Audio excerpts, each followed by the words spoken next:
Welcome back, everyone, to the Feminine Purpose podcast, where I, Trish, a relationship harmony and feminine soft skills expert and coach, help women like yourself navigate back home to your feminine nature so you can create and attract the relationship harmony you desire. Before we get into today's episode, please make sure you stick around until the very end of today's episode because I will be officially announcing my free relationship harmony workshop, which will be coming very soon. So you're going to want to tune into the very end. Plus, you're going to want to tune into this episode because we're going to cover something that a lot of you have been asking for. It comes highly requested. So I had polled you all on Instagram about 2 weeks ago on what topics you want me to cover. And the most voted one was on how to deal with jealousy. So I did dive into that topic 2 weeks ago. I think I had a different take on it compared to what most podcasters say about jealousy. So if you haven't checked it out, definitely go tune into last episode. So the second most voted topic on my Instagram poll was how to deal with burnout as a modern woman. So let's get into it. So first things first, what does burnout even mean?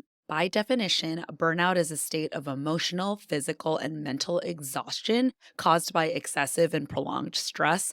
It occurs when you feel very overwhelmed. Sounds about right. Sounds like all of us. Pretty sure we can all agree that we all feel burnt out. If you're listening to this, it is safe to say you probably acknowledge that you have a lot of demands on yourself and in your own personal life. Some demands and responsibilities in life are clearly unavoidable, but I would argue that plenty are self induced, self created responsibilities and pressures that we put on ourselves. But before we get into that and what we can do to help ourselves from burnout, let's first get into why the burnout has become so increasingly common and now the norm in modern day society, in my perspective and what I've understood about society. In case you weren't aware, just a quick history lesson. The modern 9 to 5, 8-hour workday was invented by American labor unions in the 1800s and went mainstream by Henry Ford in the 1920s. Workers today are still prepared to accept the same shifts because we have become so accustomed to it. So that's essentially the normal working hours. In other words, workplaces and financial systems were designed by men for men. And since men built the buildings and the systems, when we women gained the legal right and access to earn a livable wage, to earn our own money and become independent women, we did so in their world, in their system, in their work schedule. The work schedule was the same every single day. If you think about it, it makes a lot of sense historically because men's testosterone levels reset every 24 hours.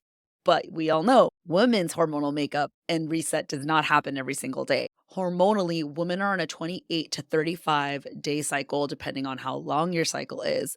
We go through many different phases. I won't be diving deep into the menstrual cycle and the differences between ovulation and luteal phase, etc. But if you're interested, there are plenty of podcasts, books, and resources out there for you to educate yourself because let's be real, we did not get proper education about our hormonal makeup, about women and sex ed and all of that stuff. We did not get that here in the States. And that's a great first place to start. It's just to educate yourself on what the menstrual cycle is, what your hormonal makeup is like, etc. So we've established why women are working the typical 9 to 5. Pretty straightforward. It's what is the common norm now in today's society. It was us essentially assimilating into a white male system. It's a white male system at the end of the day. And we haven't really changed that system since. It works for many men. Think about men, right? They wake up, they have that fresh start, their testosterone levels are at a high, at a peak. They get to work, they put in that physical labor. Nowadays, more men are sitting down on their asses at their desks, which isn't also great for them. But we're not going to get into that today. And so then a man's testosterone levels will deplete slowly throughout the day as he exerts energy, then he goes home, he gets some rest, and then rinse and repeat. But the difference with women is that our days are all different depending on where we are in our cycle. So for example, if it's the first day of your period, you're probably not going to want to wake up at 5 a.m. and do a HIIT workout or a reformer Pilates class. I did it on the second day of my period and it was still pretty awful, so I would not recommend it. Sure, you can do it, right? You can get up and do that workout and push yourself through that day, but should you is the question. Your mind and your mental state, it can get you there. It can definitely push you, but you're essentially not honoring your body on that first day of your period if you're expecting your body to perform the way it would, say, in ovulation phase or your luteal phase. It's like making a man have sex at the end of the day after a long work day right before he goes to bed. Sure, can he do it? Absolutely. But guess what? His libido, his performance, and overall energy will be so much better if he didn't work 10 hours that day, didn't hit the gym for an hour lifting heavy weights, and if he didn't have to give so much of his energy and his mind capacity to managing a staff if he has a leadership role, for example. The same thing would apply to a woman. If we are on the first day of our period as women, we won't be at our peak emotionally, physically, mentally. It's just not our peak. It's just science, it's how our bodies and our hormones work. So, with all of that context in mind, it makes so much fucking sense why we women are burnt out working a traditional 9 to 5. Let me continue to expand here. If you add in factors like you have children, or you have a newborn baby and you're breastfeeding, maybe you're caretaking for an elderly parent like I did, you all know, before my dad had passed. So, it took a really big toll on me. And add in the fact that maybe you have a leadership role or you have a job, a 9 to 5 that has immense responsibilities. On top of having to work your 9 to 5 every day, regardless where you are in your cycle, it's no wonder you're exhausted, you're burnt out, and maybe you're now under eating if you are that type of person that tends to stress and undereat, or you overeat if that's more of your tendency and learning coping mechanism when you're stressed. So now you're at a place where you are constantly in your masculine of doing, leading, managing, but you're expected to wake up at the same time every day and do the same exact routine for work with little to no regard to where you are in your monthly cycle. In other words, there's really no room in your schedule for adjustment given where you are in the month, which is really important. And now you're not taking proper care of your body. And then you look at your body and you wonder, why the fuck does it look like this, right? You look at your partner and you're like, why the fuck is he like this? And the sad part is, unless you do something about it, you're really going to be stuck in that type of cycle for the rest of your life, honestly. And listen, sis, I'm not saying quit your job unless, of course, that makes sense for you. It's feasible and you really want to do it and you're going to do it. In that case, amazing. But for the rest of us who aren't just going to quit our jobs tomorrow because of this knowledge about why the 9 to 5 wasn't made for us, let's pause. So that's not what I'm saying. All I'm trying to call out is the history as to why women were even in these spaces, the realities of how we still are in these standard common spaces and structures that don't really benefit us women. And last but not least, how all of that realistically, more often than not, unfortunately, will put a negative toll on a lot of the other areas of your life if you don't pay very close attention to it and have a mindful, proactive approach to how you lead your life and your overall lifestyle. I say all of this because I have been there clearly. I have been the boss bitch who gave more energy to my work and my coworkers and over my relationship. I have been the constant doer who felt the need to do everything because I didn't trust other people to be there for me and to be my rock, and then complain and wonder why I'm not getting offered a lot of help or why I feel so tired. We know that we're not all going to necessarily quit our jobs because I get it. We don't live in a la la TikTok world where we are all kept wives, and nor do we all necessarily want to be kept wives 24/7. But I will say I have noticed a theme. A lot of women, especially my age, are waking up to seeing the burden of the reality of working like a man, trying to work like a man so much in a man's space. It's an actual scam if you think about it. There was a podcast I listened to, and they had a really good quote that said, modern day women are now expected to work like their fathers and fuck like their brothers. And I literally like it made so much sense to me. Women are essentially now expected to infiltrate spaces that we even say things like, she's a female version of this guy, insert guy's name here, or she's a female CEO, a female CFO. We have to keep saying female to drive in our point. And I get it.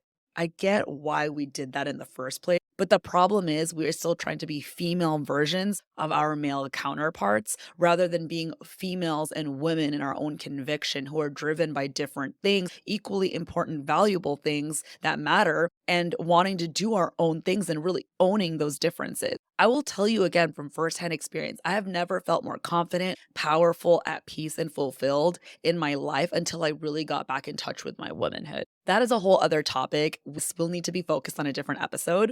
But ultimately, that's the goal, right? To reach a place of security in being a feminine woman that things like job, money, and status won't really be your life's mission. You may want those things, but they're not going to be your priorities necessarily. Ultimately, what happened in my eyes is we went from one extreme to another. We went from needing to be wives and mothers because we had no choice, really, ultimately, at the end of the day, to now freezing our eggs, waking up in our mid 30s, wondering, will our careers love us when we're older? Will our bosses be there for us on our deathbed? Sad and morbid, but I lost my father last year, and you all know that that's what actually jump started the rebrand of my podcast and going into my own business was really coming to terms with the fact that my dad had worked his whole life and really dedicated majority of his energy to status, wealth, and resources and being a provider, which I definitely deeply appreciated him for. And I will give him his flowers. But at the end of the day, those people that he, worked for or worked with or all of those accolades weren't sitting with him when he was dying. It was literally my sister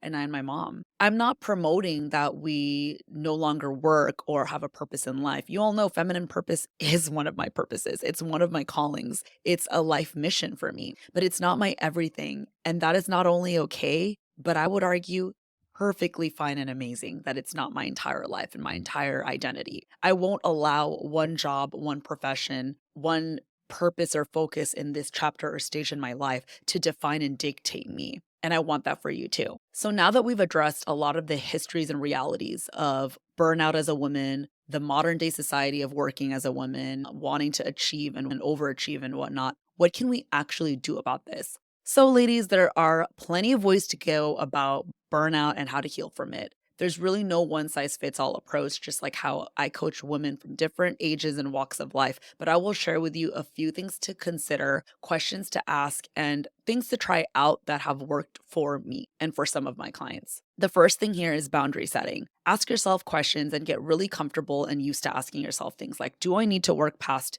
a certain time? Does this task really need to get done this second, this hour, this day? If the answer is no, maybe it might be hard at first, but don't do it.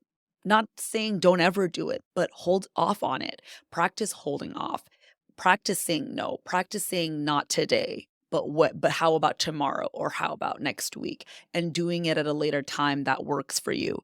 This is going to take using your best judgment, using your discernment, but I promise you, if you get used to this, you'll actually get better at time management, your prioritization, and your relationship with yourself and with your partner will definitely be positively impacted by having more boundaries around work. I know it's easier said than done, but take it from me. I had a very difficult time logging off. I had a very difficult time saying no to things. And now I'm at a place where I've been so trained and accustomed to now really pausing before I just jump at every opportunity to do something or rush to complete something. Number two, second piece of advice is to check in with yourself before making big career decisions. This one is really important. I had to learn this as I got older. I used to just say yes again to everything and anything. And while that kind of advice can definitely serve you at certain stages, depending how old you are, where you are in your career, etc. But after a while, it realistically won't always be a yes to every career opportunity. I'll give you a very real example for me. I was offered an opportunity in my 9 to 5 career that I turned down without even entertaining. Before, I would have just jumped at the opportunity. I would have felt so good. My ego would have been like, wow, feeling so great. And it's fine. It's good to feel great about yourself. The ego is real. It's good to feel accomplished and proud. It's not bad to feel that way. But I had to ask myself, at what expense would this opportunity cost me, right? What would it cost me? I knew that it would be coming from a place of wanting to prove myself, and I would be in a very uncomfortable place trying to adapt to this new role, which again isn't necessarily a bad thing. But where I was in my life at that time and where I am now, finding alignment with myself and where I wanted my life to go, I truly deeply crave work-life balance. I want more than just my 9 to 5, and I want more for my life but beyond that. And if I had taken that opportunity, actually saying yes to the opportunity would have actually been going against all of my life goals that I have for myself right now. So that's the kind of example to think through. Not saying say no to every opportunity, but definitely think about it before you say yes. Next step here, number 3, would be to get to know yourself. Make a list of things you love about yourself and then take a step back. Are many or all of those things work related, career related, achievement, or accolade related? Okay. And while those things are all amazing, you should be proud of, ask yourself, is that really all you're good at? Is that really all you want to be known for? Is that truly where you find your worth? Why didn't you add more things on your list that had nothing to do with achievements or job or status? Sit with those questions and ask yourself those questions and really sit with how you answer them. I know it sounds really difficult and it's probably really intimidating and it's hard to be honest with yourself. The first step of really working on yourself, female self development, what we talk about here in Feminine Purpose, is being very so truthful with yourself. Like, no bullshit. Don't lie to yourself. You're doing yourself a disservice. Stop doing that and get used to being honest. I promise, if you ask yourself these questions, you will get to know yourself on a deeper level if you have not done this yet. And then last but not least, would be reflecting on your values. This one is probably my favorite, and it's my most important piece of advice and wisdom I would share with you all. If you sit down and reflect on your values, do you see a theme? Again, using myself as an example, before in my 20s, my values would have been around money, wealth, stability, status, luxury, success, and happiness would be there too. All great things, don't get me wrong. But now, as I enter my mid 30s, my values have definitely changed and evolved to be very niche and focused and very straightforward. They are now around health, relationships, my marriage, and my purpose. While I still need money, I no longer have that as a top priority. I have more wisdom now that I've earned more money in my adult years to see that money's not going to give me what I truly want. If I'm focused on health and purpose, why would I have taken on more responsibilities at work, like that opportunity, for example, right? See how it's connecting, right? So reflecting on boundary setting and then your careers, making really thoughtful choices before you say yes will connect with your values because you need to ask yourself. Like it sounds very common sense, but it's really not because I struggle with this. I'm sure you do too. You say you want something or you say you're about something. You say that this is your value. You would die for this value. Like this is your shit. And then you're now acting not in accordance with that value. Like you say you care about your health, but you eat like crap. You say your relationship is most important to you, but you're always on your phone and you don't have date nights and you don't have sex and intimacy.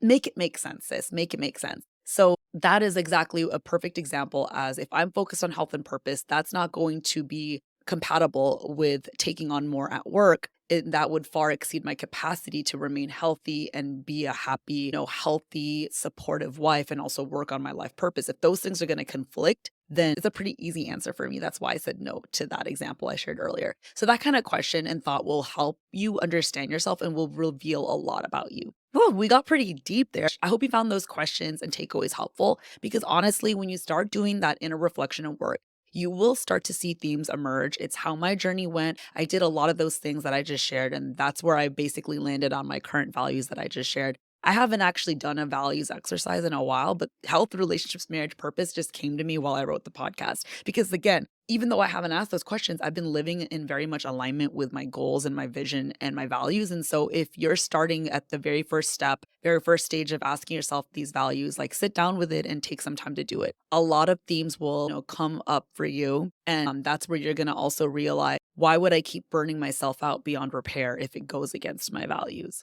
All right, ladies. So to recap, today we covered the history of the 9 to 5 in America and how that negatively impacted women's health when it comes to our bodies and our hormonal makeup. We talked about why we women struggle in the corporate world and working in male dominated spaces and structures. And then we also talked about how we could start working on minimizing our burnout. And rather than giving you ladies advice like find a breadwinner partner who makes all the money, or go to the gym every day for an hour, or quit your job and you're going to reduce burnout. Sure, those are all things you can do, but I'm very real with y'all. And I wanted to give you all real thought provoking identity related questions and themes to think through because giving you one specific thing just won't be enough. And nor is it very realistic or practical. It needs to come from a place of reflection as to why you're burnt out in the first place and then getting to know yourself and asking yourself, is this even in line with who I want to be and what I want? I had a really fun time writing and recording this particular episode.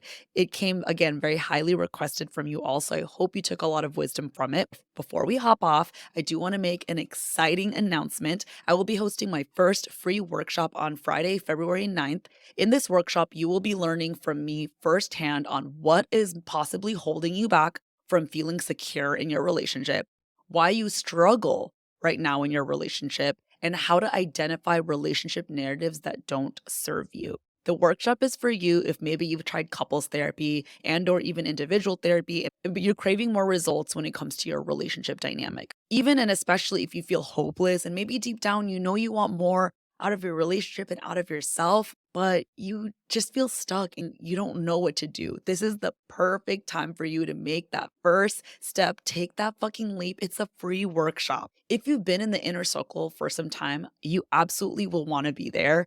Again, this is a free workshop simply because I love and appreciate you all and I want to share my energy and time with you and show you what it's like to be coached by me, show you what it's like to work with me, and to really share with you all some great learnings that you can actually implement immediately after the call. Also, since I do respect and honor everyone's time and privacy, I will be capping the workshop to a certain amount of participants, more to come. I'll share more on my TikTok, my Instagram, and my website. I'll share a lot more details specifically via email to my subscribers in my newsletter. So if you're not subscribed, get on the list. You could subscribe directly on my website, femininepurpose.com. Or better yet, you're probably better off taking my free femininity quiz linked on all my podcast episodes. It's on all my social media accounts. And when you take that quiz, you'll be automatically added to the list. And so you'll get email notifications, details, and reminders about the workshop. I can't wait to see you all there. I hope you all found this episode helpful, and I'll see you all very soon.